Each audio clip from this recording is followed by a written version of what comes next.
Big decision by the Bahujan Samaj Party ahead of the 2024 elections. The party chief Mayawati has declared her nephew Akash Anand as her successor. This announcement was made today in the meeting that had been called by the BSP. My colleague Manish Yadav joining us on the broadcast with the details. Manish, this is a big change after several years that is being announced for the BSP ahead of the 2024 polls. What are the details that we know of Akash Anand?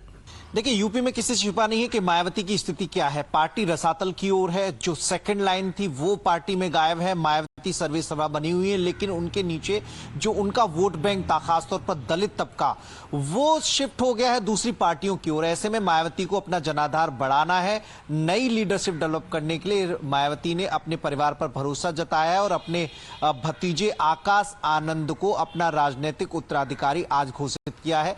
जो राष्ट्रीय स्तर के पदाधिकारी हैं, आज उनकी बैठक बुलाई गई थी और उस बैठक में ऐलान कर दिया कि मेरी जो राजनीति जो विरासत है वो संभालेंगे आकाश आनंद। अभी हाल ही में उन्हें जो विधानसभा चुनाव हुए थे, आकाश आनंद को ही पार्टी का कोऑर्डिनेटर बनाकर उन्हें चुनाव प्रभारी बनाया गया था और इन राज्यों की जिम्मेदारी दी गई थी। अब उनका कद और बढ़ाया गया है, उन्हें राजनीतिक उत्तराधिकारी घोषित किया गया है। मतलब पार्टी में जितने भी फैसले होंगे अब आकाश आनंद की उनमें सहमति होगी। एक तरीके से पार्टी पर होल्ड आकाश आनंद का होगा। एक नई लीडरशिप बीएसपी में भर्ती हुई दिखाई दे रही है।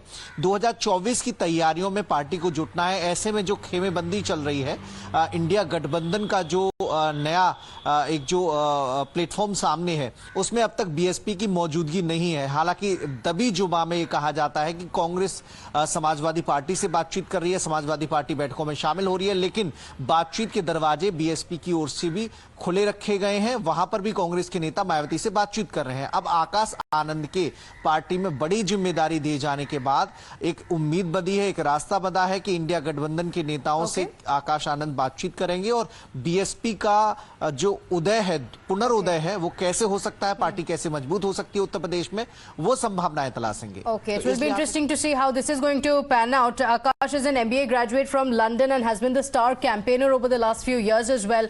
No political experience really, but now he takes over.